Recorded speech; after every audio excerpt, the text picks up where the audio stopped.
నమస్తే. మనతో పాటు ప్రస్తుతం అడ్వకేట్ నరేష్ సుంకర ఉన్నారు. ఆయనతో మాట్లాడదాం. నమస్తే sir. Sir CBI court Jagan విదేశాలకు వెళ్ళొచ్చు అని చెప్పేసి మాట్లాడారు. కానీ అంటే అనుమతినిచ్చారు. కానీ అక్కడ వచ్చే విమర్శలు ఏంటి అంటే ఒకవేళ జగన్ ఓటమి భయంతోనే వెళ్ళిపోతున్నారు అని చెప్పేసి మాట్లాడుకుంటున్నారు. సో ఇప్పుడు ఆయన తిరిగి వస్తారా రారా అనేది సెకండరీ. కానీ ఆల్రెడీ ఆయన మీద కేసులున్నాయి. అలాంటప్పుడు ఆయనకు ఎందుకు సీబీఐ కోర్టు అలా ఇచ్చింది? ఆల్రెడీ అంటే ఒకవేళ కుటుంబంతో ఎంజాయ్ చేయాలి అని అనుకుంటే వాళ్ళు ఆల్రెడీ ఇక్కడే ఉన్నారు. ఎందుకు అలా చేసుండొచ్చు? అండ్ కోర్టు ఇలా పర్మిషన్ ఇవ్వచ్చు అంటారా? జగన్ గారి మీద ఇటువంటి ఆరోపణలు ఏదైతే చేస్తున్నారో అది పూర్తిగా రాజకీయ విమర్శ, రైట్? ఇంకొక విషయం ఏంటి అంటే జగన్ గారు విదేశాలకు వెళ్ళడానికి ప్రధానమైన కారణం ఏంటి అంటే కనుక జగన్ గారి ఇద్దరి కూతుళ్ళు కూడా విదేశాల్లో ఉండి చదువుకుంటున్నారు. ఆయన ఈరోజు కొత్తగా వెళ్ళటం లేదు. గతంలో కూడా 2-3 సార్లు కోర్టు పర్మిషన్ తీసుకుని వెళ్ళి వాళ్ళ యొక్క పిల్లలతో కలిసి గడిపి వచ్చారు. మిగిలిన అందరికీ కూడా వాళ్ళ యొక్క కుటుంబ సభ్యులు కానీ పిల్లలు కానీ ఇక్కడే ఉంటారు కాబట్టి వాళ్ళకి అవసరం లేదు. కానీ జగన్ గారి విషయానికి వస్తే అది వేరు, ప్రత్యేకం అది. ఎందుకంటే వాళ్ళ పిల్లలు అక్కడ ఉంటారు కాబట్టి. ఇకపోతే ఆయన ఓటమి భయంతోనే అక్కడికి వెళ్తున్నాడు, ఇంకా తిరిగి రారు అని అనుకుంటే కనుక జగన్మోహన్ రెడ్డి గారు ఏమీ ఏదో నార్మల్గా ఏదో 10 రూపాయలు దొంగతనం చేసి 100 రూపాయలు దొంగతనం చేసి తప్పించుకుని తిరిగే వ్యక్తి కాదు. ఆయన రాష్ట్రానికి, ఆంధ్ర రాష్ట్రానికి సీఎంగా ఉన్నారు. ఒక సీఎం అంటే ఫార్మర్ సీఎం సన్ను, అంటే దట్టు ఒక ఎంపీ, గతంలో ఎంపీ, ఇవన్నీ కూడా అంటే పోర్ట్ఫోలియోస్ చాలా ఉన్నాయి ఆయనకి. అయితే కోర్టు ఎందుకు పర్మిషన్ ఇస్తుంది అనేది మనం మాట్లాడుకోవాలి అంటే కనుక ఒక జగన్ గారికే కాదు ఇక్కడ పర్మిషన్ ఇచ్చేది. ఇప్పుడు ఒక పెళ్లి జరుగుతుంది, వైఫ్ అండ్ హస్బెండ్ కలిసి ఉంటారు. కలిసి ఉన్నప్పుడు పెళ్ళి అయిపోయిన తర్వాత వాళ్ళు ఏదో ఫారిన్ కంట్రీలో ఉంటారు, అంటే అమెరికాలో ఉంటారో, ఆస్ట్రేలియాలో ఉంటారో, లండన్లో ఉంటారో, ఎక్కడ ఉంటారు. అయిపోయిన తర్వాత వాళ్ళిద్దరి మధ్య డిస్ప్యూట్స్ వస్తాయి. డిస్ప్యూట్స్ వచ్చినప్పుడు వైఫ్ ఏం చేస్తుంది, ఇండియా వచ్చేస్తుంది. ఇండియా వచ్చి హస్బెండ్ మీద కేసు పెడుతుంది. ఒక 498A డీవీసీ, దాని తర్వాత ప్రొహిబిషన్ ఆఫ్ డౌరీ యాక్ట్, ఇవన్నీ కదా కేసులు పెడుతుంది. పెట్టినప్పుడు ఈ కేసుల్లో కూడా సంబంధించిన పోలీసు వాళ్ళు ఏం చేస్తారు అని అంటే కనుక ఎయిర్పోర్ట్స్కి ఎల్ఓసి, లుక్అవుట్ సర్క్యులర్ అనేది ఇష్యూ చేస్తారు. అంటే ఈ సంబంధించిన వ్యక్తి ఎయిర్పోర్ట్లో ఎక్కడ దిగినా కూడా మాకు సమాచారం ఇవ్వండి అని చెప్పి. ఈ విషయము సదరు వ్యక్తికి తెలియదు, భర్తకు తెలియదు. భర్త ఇమీడియట్లీ ఇండియాలో అంటే తల్లిదండ్రులు కలవడానికో ఇంకొక విషయం మీద వచ్చినప్పుడు ఇమీడియట్లీ ఇమిగ్రేషన్లో ఏం చేస్తారు, అతను పట్టుకుని ఎవరైతే కనుక పోలీస్ అధికారులు ఎల్ఓసి ఇష్యూ చేశారో అధికారులకు సమాచారం ఇస్తారు. అధికారులు అతను పట్టుకుని వచ్చి స్టేషన్లో కూర్చోబెడతారు, కోర్టులో ప్రొడ్యూస్ చేస్తారు, ఇవన్నీ జరుగుతాయి. అటువంటి పరిస్థితుల్లో కూడా ఆ వ్యక్తి మళ్ళీ విదేశాలకు వెళ్ళాలి అని అంటే కనుక మరి ఎల్ఓసి ఉంది కదా, ఆల్రెడీ పాస్పోర్ట్ సీజ్ చేసి ఉంటుంది కదా, సంబంధించిన కోర్టు నుంచి అనుమతి తీసుకుని కండిషనల్ మీద వెళ్ళేసి వస్తాడు. మరి ఒక సామాన్య భర్తగా ఉన్న వ్యక్తికే సదరు కోర్టు పర్మిషన్ ఇచ్చి విదేశాలకు వెళ్ళి ఉద్యోగం చేసుకోండి అని చెప్తున్నప్పుడు జగన్ గారి విషయంలో ఇవ్వడంలో ప్రత్యేకమైన కోణంలో చూడాల్సిన అవసరం లేదు. కాకపోతే చూసే వ్యక్తులకి ఈ విధంగా విడమర్చి చెప్పే వ్యక్తులు లేక ఆ పరిజ్ఞానం ఉన్నా కూడా సామాన్య వ్యక్తులకి ఇవన్నీ తెలియదు కాబట్టి ఏదో ఒక రాజకీయ విమర్శ చేయాలి కాబట్టి ఈ విధంగా చేయడం జరుగుతుంది. అండ్ సిబిఎన్ గారు కూడా, చంద్రబాబు నాయుడు కూడా ఒక మాట అన్నారు, అంటే లేఖ రాశారు గవర్నర్కి. ఏంటంటే జగన్ ఖజానా మొత్తం, అంటే ప్రభుత్వ ఖజానా మొత్తం ఖాళీ చేస్తున్నారు అని చెప్పేసి గవర్నర్కి లేఖ రాశారు. కానీ ఈ లేఖ గవర్నర్కి చేరినప్పటికీ గవర్నర్ దీన్ని ఆపే అవకాశం ఉంటుందంటారా? అంటే ఇప్పుడు చంద్రబాబు నాయుడు గారు రాసిన లేఖ మీద గవర్నర్ గారికి రాస్తే గవర్నర్ గారికి ఆపే అధికారం ఉందా అని అంటే కనుక ముమ్మాటికి అధికారం ఉండదు. గవర్నర్ గారికి ఎప్పుడు అధికారం ఉంటుంది అని అంటే కనుక మనకి ఎమర్జెన్సీ డిక్లేర్ చేసినప్పుడు, అంటే రాష్ట్రపతి పాలన అంటాం, ప్రెసిడెన్షియల్ ఇదంటాం, రాష్ట్రపతి పాలన అంటాము. సో అటువంటప్పుడు governor is the competent authority. అంటే స్టేట్కి సంబంధించి ఎటువంటి వ్యవహారాలు జరుగుతున్నాయి అనే వాటి మీద రాష్ట్రపతి గారికి రిపోర్ట్ అందజేస్తూ ఉంటారు. రాష్ట్రపతి గారి ఆజ్ఞల అనుసారం గవర్నర్ గారు యాక్ట్ చేస్తూ ఉంటారు, నడుచుకుంటూ ఉంటారు.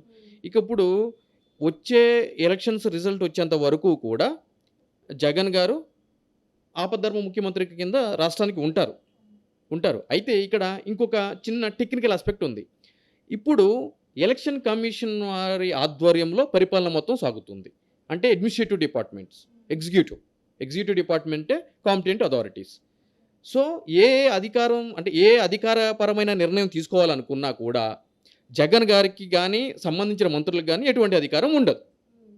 అంటే ఆయన సీఎంగా ఉన్నా కూడా ఎటువంటి అధికారం ఉండదు. మరి ఎవరికి ఉంటుంది అంటే కనుక చీఫ్ సెక్రటరీకి ఉంటుంది, ప్రిన్సిపల్ సెక్రటరీకి ఉంటుంది, కలెక్టర్లకు ఉంటుంది, ఎస్పీలకు ఉంటుంది.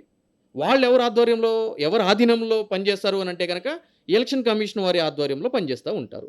సో కాబట్టి ఈ విధంగా ఫండ్స్ దుర్వినియోగం అవుతున్నాయి అని అనుకుంటున్నప్పుడు చంద్రబాబు నాయుడు గారు లేఖ రాయాల్సింది ఎవరికి అని అంటే కనుక chief secretary of the state and election commission CEO, chief electoral officer of the Andhra Pradesh and election commission of India ECI వీళ్ళకి రాయాలి. సో గవర్నర్ గారికి రాశారు అని అంటే కనుక ఆబ్వియస్లీ కొద్దిసేపు చర్చ జరగాలి, దీని మీద ఒక రాజకీయం చేయాలి కాబట్టి రాసి ఉంటారు అని చెప్పి నేను భావిస్తున్నాను.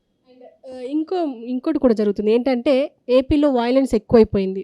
మనం చూస్తున్నాం ప్రతి సోషల్ మీడియాలో కానీ వార్తల్లో కానీ ఎక్కువగా ఉంది. ఇప్పుడు దాడుల గురించే అటు ఎమ్మెల్యేల మీద కానీ, సిట్టింగ్ ఎమ్మెల్యేల మీద కానీ అండ్ అభ్యర్థుల మీద కూడా జరుగుతుంది. ఈవెన్ ఓటర్ల మీద కూడా జరిగింది చూసాము. అయితే ఈ వైలెన్స్ని ఆపకుండా ఈసీ ఇన్ని రోజులు ఎందుకు చేసి అంటే కొంచెం కొనసాగించింది. నిన్న అనుకుంటా మళ్ళీ పిలిపించి మాట్లాడారు. కానీ ఎందుకు ఇంత మౌనం వహించి ఇప్పుడు ఈసీ ఇప్పుడు మాట్లాడడం, పైగా ఎందుకు వాళ్ళపైన ఎక్కువ ఇంకా చర్యలు తీసుకున్నట్టు ఇంకేం వార్తలు లేవు, ఏమంటారు అసలు? ఇప్పుడు వీటికన్నిటికి కారణము పూర్తిగా ఎలక్షన్ కమిషనే బాధ్యత వహించాలి. ఎందుకంటే ఈ గొడవలు జరగాలి అని అంటే కనుక లా అండ్ ఆర్డర్ ప్రాబ్లం జరిగింది. లా అండ్ ఆర్డర్ ప్రాబ్లం జరగాలంటే లా అండ్ ఆర్డర్ని ప్రివెంట్ చేసేది ఎవరు? కన్సర్న్డ్ పోలీస్ అధికారులు, అదేవిధంగా వాళ్ళకి ఉత్తర్వులు ఇచ్చే కలెక్టర్లు వాళ్ళు. మరి ఈ విధంగా వైలెన్స్ జరుగుతుంది అని చెప్పి ఇంటెలిజెన్స్ అనేది ఒకటి ఉంటుంది కదా. ఇవన్నీ ఎవరి ఆధ్వర్యంలో, ఎవరి ఆధీనంలో పనిచేస్తాయి? ఎలక్షన్ కమిషన్ వారి ఆధ్వర్యంలో పనిచేస్తూ ఉంటాయి. మరి ఆ విధంగా పనిచేసినప్పుడు ఇంటెలిజెన్స్ రిపోర్ట్లు ఉన్నప్పుడు ఇటువంటి సమస్య ఉంది అని చెప్పి తెలిసినప్పుడు దానికి సంబంధించి కంప్లైంట్లు వచ్చినప్పుడు తక్షణం స్పందించాలి కదా. కానీ స్పందించరు. ఎందుకంటే ఎన్నికల అధికారులు కూడా అంటే ఎలక్షన్ కమిషన్ వాళ్ళు నిమ్మకు నీరెత్తినట్లు వహిస్తారు. కొట్టుకు సావని దాని తర్వాత చూద్దాం, అసలు రెండు పార్టీలు కొట్టుకొని లాస్ట్లో వెళ్దాం మనము, సినిమాలో చూపిస్తూ ఉంటారు కదా, క్లైమాక్స్లో పోలీసులు పరిగెట్టుకుంటూ వస్తారు. ఆ విధంగా ఎన్నికల కోడ్ అమల్లో ఉన్నప్పుడు ఎన్నికల సంఘం వారు అటువంటి పాత్రే పోషిస్తారు, ముద్దు నిద్ర పాత్ర పోషిస్తారు. వాళ్ళు సత్వరం స్పందించారు అనుకోండి, ఇన్ని జరగవుగా. ఈరోజు జరగట్లేదు కదా, గత 4 రోజుల నుంచి జరుగుతుంది ఈ హింస అంతా. అటు చంద్రగిరిలో తీసుకున్నా, ఇటు పల్నాడు జిల్లాలో తీసుకున్నా, అటు రాయలసీమలో తీసుకున్నా, తిరుపతి ఎక్కడ తీసుకున్నా కూడా హింస ఈ విధంగా ఉంది. జరిగినప్పుడు మీరు ప్రివెంటివ్ మెథడ్ చేయాలి కదా, మీరు ఆపాలి కదా, వాటిని తక్షణం స్పందించాలి కదా, కేసులు రిజిస్టర్ చేయాలి. ఎవరి మీద అనుమానం ఉంటే కనుక వాళ్ళని ఇమ్మీడియట్లీ అరెస్ట్ చేయాలి, ప్రాపర్ ప్రొసీజర్ ఫాలో అయ్యి ఫ్రమ్ టైం టు టైం మీరు రిపోర్ట్స్ కాల్ ఫర్ చేయాలి. సో ఇటువంటి విషయాల్లో పిలిపియాల్సింది డీజీపీని, చీఫ్ సెక్రటరీతో పాటుగా మీనా గారిని కూడా పిలిపియాలి. ఆంధ్రప్రదేశ్ ఎలక్షన్ కమిషన్ మీనా గారు ఉన్నారు కదా, ఆయన కూడా పిలిపియాలి. Is the competent authority to look after the all those things. But ఆయన ఫెయిల్ అయ్యాడు. కానీ ఆయన ఎందుకు పిలిపిలేదు? ఆయన పిలిపిస్తే ఎలక్షన్ కమిషన్ ఒప్పుకున్నట్టే, మా దగ్గర నిర్లక్ష్యం ఉందని చెప్పి, రైట్? ఇప్పుడు వీళ్ళిద్దరిని కూడా, ఇప్పుడు చీఫ్ సెక్రటరీని మార్చాలనుకుంటే తక్షణం మార్చేయచ్చు ఎలక్షన్ కమిషన్. డీజీపీని మార్చాలంటే ఆల్రెడీ మార్చారు కదా, బుగ్గన రాజేందర్ రెడ్డి గారిని మార్చారు కదా, వేరే కొత్త డీజీపీని పెట్టారు కదా. మరి అంతటి క్యాపబిలిటీ అన్నటి వెస్ట్ విత్ ది పవర్స్ మీరేం చేయాలి? ఢిల్లీ నుంచి స్పెషల్ ఒక ఆఫీసర్ని రిక్రూట్ చేశారు కదా దీన్ని అబ్జర్వ్ చేయడానికి, కానీ మీరు ఫెయిల్ అయ్యారు. నేను ప్రత్యక్షంగా చెప్తున్నానండి, అంటే ఇది విమర్శ కాదు, నేనే కంప్లైంట్స్ ఇచ్చాను. నేనే ఒక ఎంపీగా నామినేషన్ వేద్దామని చెప్పి విశాఖపట్నం, విజయనగరం వెళ్తే నన్ను ఎత్తుకుపోయారు పోలీసు వాళ్ళు వేయనీయకుండా. దానికి సంబంధించి నేను సీఈఓ ఏపీ వారికి కంప్లైంట్ ఇచ్చాను. నేను అంటే ఎందుకు చెప్తున్నాను అంటే కనుక ఏదో ఒక మైక్ ఉంది కదా వాగుతాడు అని చెప్పానని కాదు. మీరు చూడండి, నేను చూపిస్తాను, ఇక్కడ మీకు లైవ్లో చూపిస్తాను. నేను కంప్లైంట్ ఇచ్చాను, ఇప్పుడు వరకు ఆ కంప్లైంట్ మీద యాక్షన్ తీసుకోలేదు. నామినేషన్స్ ఎప్పుడు ఉన్నాయి, ఓటింగ్ ఎప్పుడయ్యింది, ఈ రోజు ఏ డేట్లో ఉంది, ఇప్పుడు వరకు దాని మీద ఎటువంటి యాక్షన్ తీసుకోలేదు. అంటే అటువంటి మొద్దు నిద్రపోతుంది. ఇక చూడండి, 20 ఏప్రిల్ 3:11 కనిపించిందా?